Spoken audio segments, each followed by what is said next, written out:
Olá pessoal, sejam bem-vindos a este episódio do podcast filosófico, atividade promovida pela Organização Internacional Nova Acrópole do Brasil.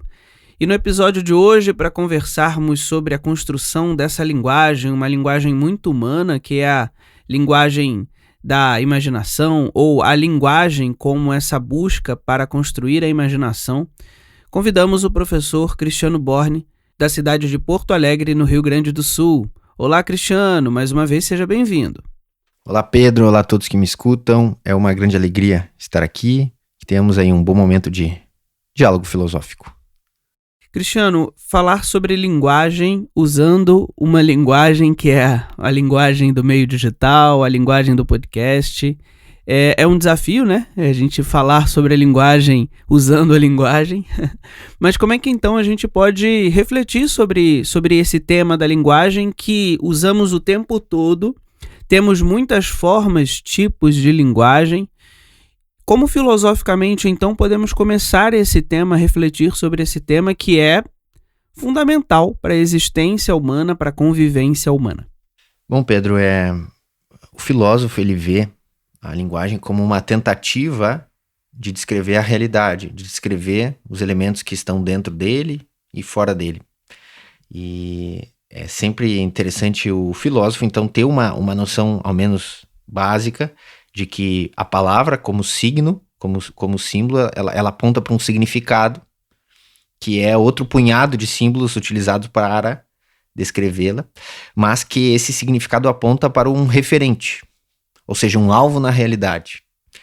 O filósofo, então, ou aquele que busca esses elementos de transformação interna, deveria trazer à consciência o quanto que as palavras elas estão de fato apontando para algo na realidade, o quanto que eu estou lidando com as coisas como elas são. Ou seja, o quanto que eu não estou meio que atrapalhado pelas palavras, né? Para isso, uma rotina de reflexão que de fato vá até o fundo das coisas e faça com que a linguagem seja uma ferramenta que me ajude e que não me atrapalhe, né? Acho que esse seria o primeiro elemento, assim como os filósofos da história nos ensinaram, né, a utilizar a linguagem. Se a gente vai aí, né, ao longo da história da humanidade, essa linguagem ela já foi oral, ela já foi escrita de uma forma, ela já foi impressa, ela já foi simbólica. E em alguma medida acaba que a nossa cultura herda todas essas linguagens construídas ao longo da história. Então eu gostaria que você comentasse um pouco sobre essa construção da linguagem ao longo da história, dos pontos, claro, essenciais e que for possível, né, de trazer aqui nesse nosso tempo do podcast, e em alguma medida como podemos refletir esse legado, né, que a nossa cultura, o nosso momento histórico recebe de tudo isso que nós construímos ao longo da humanidade. Bom, essa pergunta é bem interessante, porque o que a gente percebe é que as civilizações são como que fecundadas pela cultura, movimentos filosóficos, escolas de filosofia, que desembocam em movimentos artísticos, religiosos, políticos, enfim. Eles acabam fecundando muito das civilizações com seus elementos, né? E as escolas de filosofia, elas trouxeram ao longo do tempo que a humanidade ela tem várias facetas de expressão da linguagem. A primeira delas seria uma linguagem mitopoética. Essa linguagem mitopoética, ela abre ao ser humano o reino do possível. Portanto, é como se eu alargasse os limites da minha imaginação através dessa linguagem simbólica, mitopoética. E isso, ao longo da história, preponderou mais em alguns momentos. Mas é curioso que, dentro dessa formação filosófica, desde a academia platônica, e que foi, por consequência, se espalhando ao longo da história, dentro desse reino de possibilidades que a linguagem mitopoética abre, nós teríamos também uma segunda camada, que eles chamavam na época de camada retórica, onde a gente também começa a partir para a tomada de decisões, a partir da medida em que eu parto de crenças comuns e tento, a partir delas, extrair uma decisão que ainda não estou buscando a verdade, eu estou buscando tomar uma decisão. Mas eu posso ainda aprofundar essa forma de utilização da linguagem através da dialética, que seria uma forma de fazer como que eu posso dizer, um filtro. Eu vou fazer uma curadoria dessas crenças comuns da camada retórica para buscar algo que é mais provável, não possível, que seria o mundo da retórica. E dentro ainda desse mundo do provável, da dialética, eu iria para o mundo da lógica. Então eles tinham toda essa formação. O mundo da lógica, então, seria a busca do certo, do verdadeiro, né? E isso foi preponderando em momentos diferentes da história. Por isso que eu lembrei, Pedro, dessas diferenças, né? Em algum momento, a linguagem mitopoética preponderou. Em outros, as escolas de filosofia foram para mais diálogos, buscas, especulações, a própria escolástica cristã medieval, a dialética começa a reinar. Mesmo na Grécia, logo degenera por uma retórica que Platão critica, onde a persuasão era o fim, e daí nasce a democracia ateniense. E hoje eu diria que o que prepondera seria o discurso lógico, científico, né? Mas o que essas escolas de filosofia nos ensinam é que essas camadas, elas vão nascendo uma dentro da outra. Se a gente esquece toda a questão da imaginação, que é a linguagem mitopoética, que abre a imaginação, expande o reino das possibilidades, a gente fica meio que muito curtos interiormente para descrever a realidade, que não é só lógica científica. Então, sim, há como que ciclos históricos que tendem mais para um tipo de utilização da linguagem do que outro, mas acredito que hoje nós podemos e devemos ter esse amplo espectro e não se restringir a eles. Poder refundar a importância do mito poético como uma origem, como um início da relação com a realidade, para que não sejamos aí cegos para descrever as coisas, tenhamos um arsenal, uma amplitude interior. Muito interessante isso que você coloca, Cristiano. E eu fiquei pensando aqui no meio, né? No meio que essa linguagem se reverbera, né? Os meios ao longo da história, como você bem colocou, assim como a linguagem, são utilizados de maneiras diferentes, de formas diferentes, com tecnologias diferentes. E também, olhando para o nosso tempo, chegamos a um momento histórico em que esse meio ele é muito fácil, né? De fácil acesso. A linguagem, dizer algo, ele é muito simples, né? Basta abrirmos os nossos aplicativos, conectarmos, enfim, online de qualquer maneira, como estamos fazendo aqui, eu desde o Rio de Janeiro, você desde Porto Alegre, estamos nos comunicando em tempo real, utilizando a linguagem que estamos escolhendo utilizar. E aí minha pergunta, Cristiano, como não confundir, né, a linguagem do ser humano, ou a linguagem utilizada, esses diferentes tipos de linguagem, com o meio, né? Como não cairmos, né, nessa armadilha que é difícil, mas ao mesmo tempo também comum. Esse é um elemento muito interessante, porque justamente o que nós vemos hoje é um desgaste da linguagem, e eu diria até uma certa manipulação através da linguagem, onde as palavras ganham um teor emocional muito grande e passam a ganhar como que vida própria. E esquece-se que o significado aponta para um alvo na realidade.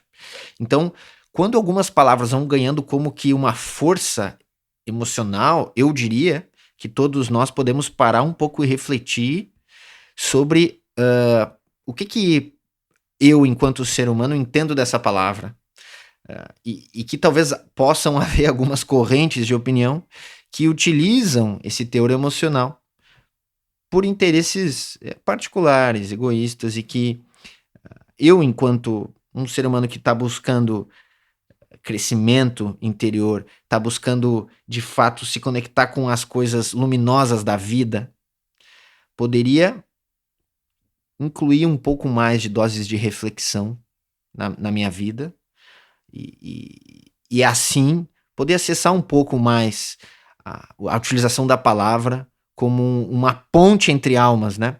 A própria mito da Torre de Babel, né, traz que os seres humanos começam a se degladiar quando eles param de conseguir se comunicar, né? Começam a ser criadas muitas línguas e assim o ser humano não consegue mais acessar os corações uns dos outros. E muito do que nós vemos e das confusões dos nossos tempos, dessa falta, eu diria, de uma sanidade, de uma cortesia, reside nesse fato da falta de comunicação. A gente não se preocupa mais com o próprio referente das palavras, e nós estamos brigando porque nós não temos um acordo sobre o significado das palavras. Então, não há uma ponte comum, e é muito curioso como o mito, ele gerava uma homogeneização desses conceitos, onde eu poderia ter um intercâmbio, né? O mito, ele traz alguns conceitos a partir do qual eu consigo dialogar. O que a gente vê é sim uma grande confusão, né? Como esse mito da Torre de Babel, e eu que diria que falta uma linguagem humana, realmente uma linguagem que o nosso coração, que sabemos nós atualmente que tem aí em torno de 60 mil neurônios, há uma inteligência no nosso coração que tem, e que inclusive ele emite para o cérebro mais do que ele recebe, ele influencia pulsos neuronais no nosso cérebro, esses elementos que a ciência tem nos trazido, e que para a filosofia é muito, muito cara. Então a gente por vezes vai operando nesse mundo da passionalidade linguística e para de ouvir o nosso coração. E com isso há conflitos, desagregações em todas as escalas. E o que a filosofia nos ensina é utilizar a linguagem com um pouco mais de discernimento. E assim as escolas de filosofia renovaram alguns processos civilizatórios gastos através justamente de uma renovação da linguagem, onde eu posso expressar novas coisas. Os grandes gênios da história trouxeram também uma renovação da linguagem através de uma forma em que as formas gastas já não serviam mais. E o que eu vejo hoje no nosso cenário é também estruturas de linguagem que estão se desgastando. Uma forma, né, uma reflexão que, enquanto você falava, me ocorreu, é que uma linguagem própria do coração, né, uma linguagem própria do ser humano, é o exemplo. Que esse exemplo será uma linguagem para nós mesmos, será uma linguagem para aqueles que estão ao nosso entorno, e o ser humano passa a se tornar uma grande referência daquilo que falamos tanto, né, nos nossos cursos de filosofia em Nova Acrópole, do saber pensar, do saber falar, do saber agir, de uma coerência no nosso comportamento humano. Mas isso se resume no exemplo, em sermos exemplos daquilo que nós estamos nos posicionando a ser. Então, para irmos construindo essa ideia dessa linguagem humana, como podemos relacionar, então, Cristiano, essa linguagem humana com o ser humano que é integral, que ele é íntegro, que ele não se vê em rachaduras internas e externas? O professor Livraga, que é fundador da Nova Acrópole, ele dizia que palavras até convencem, mas exemplos arrastam. Ou seja, a palavra dissociada da vivência moral tem uma força muito menor. Existem alguns elementos da realidade que a gente não conhece muito bem, a gente apenas pressente. O fato é que eu, por experiência, vendo aulas de alguns instrutores, eu percebo que o exemplo, ele como que gera um magnetismo assim nas palavras. Ele impacta as almas e os corações de maneira diferente, né? A Nova Acrópole também se preocupa em fazer o voluntariado como um pilar para que a gente vá construindo esse exemplo. Mas é lógico que todos, nas suas vidas particulares, vão ter infinitas boas provas para fortalecer esses valores interiores. E isso muda completamente a forma como as nossas palavras chegam nos nossos ouvidos. Por canais bem compreensíveis, como, não, eu vejo a pessoa fazendo tal coisa e isso faz com que a palavra dela seja melhor aceita. Mas por outros motivos também. A moral, ela vai gerando um processo de purificação interior. Isso faz com que as minhas palavras sejam como que embriagadas de mais convicção e de mais poder, digamos, né? Ou seja, mais capacidade de impacto, né? Então isso, em todas as escolas, isso era muito... Era um pilar, né? Ou seja, para que eu consiga, retomando o início, né, que a minha linguagem expresse a realidade, eu preciso conseguir enxergá-la. E esse processo de enxergar as coisas como elas são, com objetividade, parte de um trabalho interior, que é o exemplo, que é a moral. O trabalho interior faz com que eu promova uma purificação interior, que eu consiga ver as coisas como elas são. Mas muito da nossa confusão contemporânea é que, enfim, vá se criando um espectro de descrição da realidade que é um óculos, que eu só vejo aquilo que está naquele espectro, naqueles termos, naquelas formas de pensamento. E assim eu vou me distanciando de conseguir ver as coisas como elas são.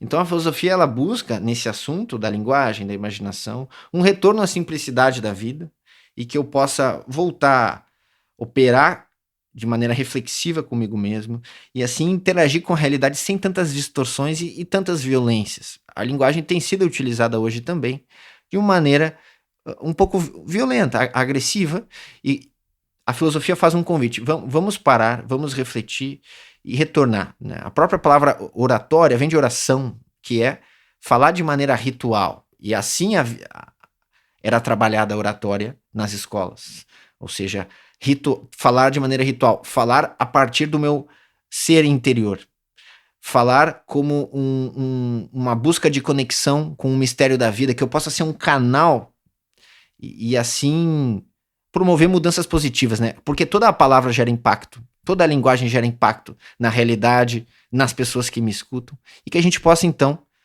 esse podcast traz esse convite, né? Refletir sobre utilizar a linguagem de uma maneira com mais reflexão, com mais discernimento e trazendo um pouco mais pro coração, um pouco menos pra mente, que quer convencer, brigar, mostrar que tá certo, enfim, enlameados um pouco nesses elementos mais egoístas.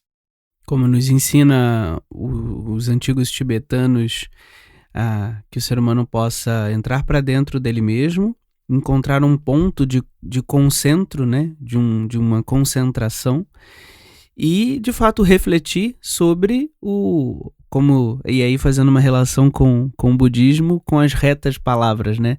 Que seriam essas retas palavras que, se não dizer as palavras da maneira mais adequada, no momento mais adequado, no momento mais oportuno. Então, deixar esse espaço, Cristiano, para a gente concluir o nosso podcast, inspirados aí por essas duas tradições orientais que nos ensinam tanto nessa relação sobre mente, coração, né? Mente e coração, o saber falar, o saber ouvir, o saber pensar, né? E como expressar isso na prática cotidiana, no dia a dia. Bom, as retas palavras, né, budistas, né, pertencentes ao nobre óctuplo caminho, né, e é curioso esse termo reto, né, a geometria traz esse conceito que a reta é o ponto, a reta é o caminho mais curto entre dois pontos, e de alguma maneira quando a gente fala na linguagem do coração, né, ela é a linguagem mais reta, é a linguagem mais curta, ela vai direto onde é preciso chegar, né? É o caminho mais curto. Então, para o filósofo é muito bom estudar a história, estudar as correntes de pensamento e extrair o melhor que elas têm, porque essas sacadas, esses grandes pensamentos humanos vão nos transformando, né? O próprio exemplo do Renascimento italiano, ele, ao sair da Idade Média, o que ele faz? Toda uma renovação linguística e que vai se espalhando pela Europa.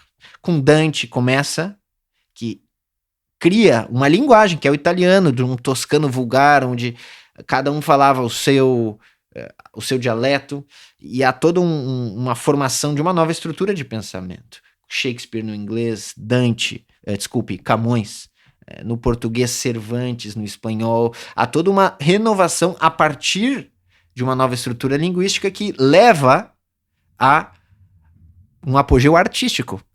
E voltamos ao coração, porque toda essa estrutura foi se expressar na arte, porque a arte toca os corações, ela meio que atalha através da intuição e chega até o coração, e com isso o medievo conseguiu sair daquele momento através também de uma linguagem do coração, que é a beleza, que é a arte, e que é uma forma de linguagem da alma, não é? A imaginação, quando desenvolvida, ela passa a largar nossos limites. E a beleza é como que essa matéria-prima da imaginação, que faz com que a gente consiga perceber horizontes novos. E mesmo, interessante, aqui eu entrei num ecletismo aqui, na resposta. O próprio Aristóteles, ele traz que o próprio conceito humano, olha que interessante, o que é um conceito? É uma obra da imaginação. Eu chegar nos conceitos, eu preciso ter uma imaginação desenvolvida. Por isso que não existiria pensamento científico sem desenvolvimento da imaginação. Porque o pensamento científico, ele é calcado em conceitos. E se eu tenho uma imaginação curta, não desenvolvo ela a partir de boas leituras e também de uma leitura ficcional, de bons escritores que me tragam novas possibilidades, eu vou ficar realmente mais curto e com mais dificuldade para fazer essa linguagem do coração. Eu tendo a ser mais restrito ao meu mundinho. E a filosofia é um convite a você sair um pouco desse condicionamento. Bem, Cristiano, então que esse podcast tenha podido trazer muitas reflexões para aqueles que nos ouvem. Sem dúvida nenhuma, para nós será um referencial sobre essa ideia de linguagem. Saímos daqui melhor do que entramos, mais reflexivos sobre o que falamos. Te agradeço muito por essa oportunidade e até as próximas, Cristiano. Muito obrigado, Pedro. Muito obrigado a todos que nos acompanharam e até a próxima. Bem, pessoal, para aqueles que quiserem conhecer a filosofia como a arte de viver e ouvir este ou outros episódios do nosso podcast filosófico, basta acessar o nosso site, que é o nova-acrópole.org.br/podcast. Até a próxima! A trilha sonora deste podcast é de autoria de Giuseppe Tartini, o primeiro movimento largo do Concerto para Violoncelo,